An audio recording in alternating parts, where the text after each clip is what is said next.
ನಮಸ್ಕಾರ ಎಲ್ರಿಗೂ. ನಾನು ನಿಮ್ಮ ಪ್ರೀತಿಯ ಋತುವೆ. ತುಂಬ ದಿನಗಳಾದಮೇಲೆ ಮತ್ತೆ ನಿಮ್ಮೆಲ್ಲರೂ ಮುಂದೆ ಬಂದಿದ್ದೀನಿ. ನಿನ್ನೆ ತಾನೇ ಒಂದು ಸಿನಿಮಾನ ನೋಡ್ಕೊಂಬಂದೆ, ತುಂಬ ಚೆನ್ನಾಗಿದೆ. ನನಗಂತೂ ಆ ಸಿನಿಮಾ ತುಂಬ ಇಷ್ಟ ಆಯಿತು. ಯಾವುದು ಅಂತ ಹೇಳೋದಕ್ಕಿಂತ ಮುಂಚೆ ನೀವೇನಾದರೂ ನಮ್ಮ ಚಾನಲ್ನ ಇನ್ನೂ ಸಬ್ಸ್ಕ್ರೈಬ್ ಮಾಡಿಲ್ಲ ಅಂದರೆ ಬೇಗ ಹೋಗಿ ಸಬ್ಸ್ಕ್ರೈಬ್ ಮಾಡಿ. ಹಾಗೆ ಅಲ್ಲಿ ಕಾಣುವಂಥ ಬೆಲ್ ಐಕನ್ನ ಕ್ಲಿಕ್ ಮಾಡಿದ್ರೆ ನಾವು ಹಾಕುವಂಥ ಪ್ರತಿಯೊಂದು ವಿಡಿಯೋ ನೋಟಿಫಿಕೇಷನ್ ನಿಮಗೆ ಬರುತ್ತೆ. ಇಬ್ಬನಿ ತಬ್ಬಿದ ಎಳೆಯಲ್ಲಿ ಈ ಸಿನಿಮಾದ ಹೆಸರೇ ಒಂದು ರೀತಿ ಕಾವ್ಯಮಯವಾಗಿದೆ. ಕೇಳೋಕೆ ತುಂಬ ಚೆನ್ನಾಗಿದೆ ಅಂತ ಹೇಳ್ಬೋದು. ಒಂದು ಹಳೆ ಕನ್ನಡದ ಹಾಡು ಕೂಡ ನೆನಪಾಗತ್ತೆ. ಸಿನಿಮಾದ ರಿವ್ಯೂನ ಹೇಳೋದಾದರೆ ಹೆಸರಿಗೆ ತಕ್ಕ ಹಾಗೆ ಈ ಸಿನಿಮಾ ಕಾವ್ಯಮಯವಾಗಿದೆ.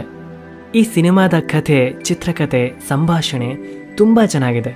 ಡೈರೆಕ್ಟರ್ ಆದ ಚಂದ್ರಜಿತ್ ಬೆಳ್ಳಿಯಪ್ಪ ಅವರು ತುಂಬ ಚೆನ್ನಾಗಿ ಈ ಸಿನಿಮಾನ ನಮ್ಮೆಲ್ಲರಿಗೂ ಪ್ರೆಸೆಂಟ್ ಮಾಡಿದ್ದಾರೆ ಅಂತ ಹೇಳ್ಬೋದು. ಇನ್ನು ಸಿನಿಮ್ಯಾಟೋಗ್ರಫಿ, ಮ್ಯೂಸಿಕ್ ಅಂತೂ ತುಂಬ ಚೆನ್ನಾಗಿದೆ. ಸಪ್ತಸಾಗರದಾಚೆ ಎಲ್ಲೋ, ಬ್ಯಾಚುಲರ್ಸ್ ಪಾರ್ಟಿ ಆದಮೇಲೆ ಅದೇ ಟೆಕ್ನಿಕಲ್ ಟೀಮ್ ಈ ಸಿನಿಮಾನ ಅದ್ಭುತಗೊಳಿಸಿದ್ದಾರೆ ಅಂದರೆ ತಪ್ಪಾಗಲ್ಲ. ಪ್ರೊಡ್ಯೂಸರ್ ರಕ್ಷಿತ್ ಶೆಟ್ಟಿ ಪ್ರತಿ ಸಲದ ಹಾಗೆ ಒಂದು ಒಳ್ಳೆ ಸಿನಿಮಾನ ಆಯ್ಕೆ ಮಾಡ್ಕೊಂಡಿದ್ದಾರೆ. ಹೊಸ ಪ್ರತಿಭೆಗಳಿಗೆ ಅವಕಾಶ ಕೊಟ್ಟಿರೋದು ತುಂಬ ಒಳ್ಳೆಯ ವಿಷಯ. ಪರಂಹ ಸ್ಟುಡಿಯೋಸ್ ಅಂದ್ರೇ ಕ್ವಾಲಿಟಿ ಅಂತ ಹೇಳ್ಬೋದು. ಪ್ರತಿಯೊಂದು ಸಿನಿಮಾನೂ ಒಂದು ಒಳ್ಳೆ ರೀತಿ ಪ್ರೆಸೆಂಟ್ ಮಾಡ್ತಾರೆ. ಈ ಸಿನಿಮಾನ ನೋಡಿದಾಗ ಗೊತ್ತಾಗುತ್ತೆ ಪ್ರೊಡಕ್ಷನ್ ವಿಷಯದಲ್ಲಿ ಏನೂ ಕಮ್ಮಿ ಆಗಿಲ್ಲ ಅಂತ. ಇನ್ನು ಈ ಸಿನಿಮಾದ ಕ್ಯಾರೆಕ್ಟರ್ಸ್ಗಳಿಗೆ ಬರೋದಾದರೆ, ಹೀರೋ ಆಗಿ ವಿಹಾನ್ ಅವರು, ಹೀರೋಯಿನ್ಸ್ ಆಗಿ ಅಂಕಿತಾ ಅಮರ್ ಹಾಗೆ ಮಯೂರಿ ನಟರಾಜ್ ಅವರು ಕಾಣಿಸ್ಕೋತಾರೆ.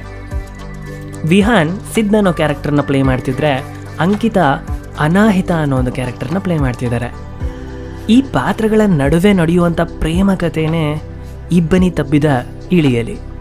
ಆ್ಯಕ್ಟಿಂಗ್ ವಿಷಯದಲ್ಲಂತೂ ಪ್ರತಿಯೊಬ್ಬರು ತಮ್ಮ ಪಾತ್ರಗಳನ್ನು ತುಂಬ ಚೆನ್ನಾಗಿ ನಿಭಾಯಿಸಿದ್ದಾರೆ.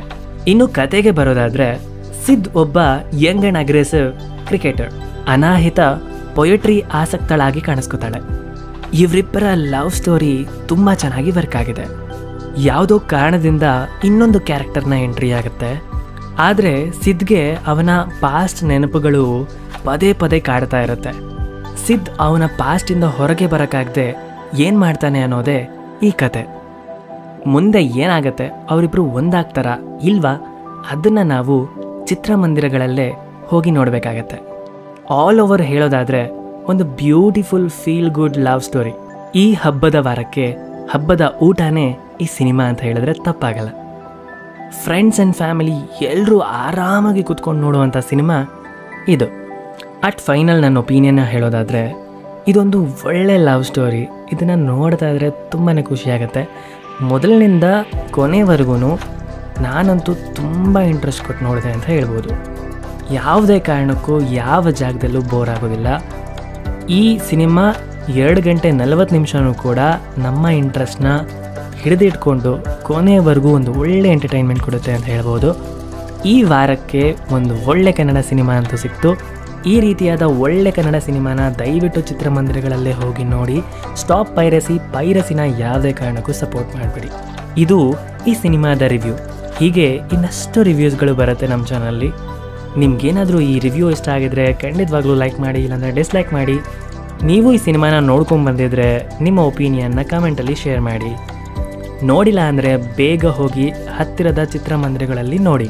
ಹಾಗೆ ಗೌರಿ ಗಣೇಶ ಹಬ್ಬದ ಶುಭಾಶಯಗಳು ಅಂತ ಹೇಳ್ತಾ ಈ ವಿಡಿಯೋನ ಇಲ್ಲಿಗೆ ಮುಗಿಸ್ತಾ ಇದ್ದೀನಿ. ಟೇಕ್ ಕೇರ್, ಟಾಟಾ, ಬಾಯ್.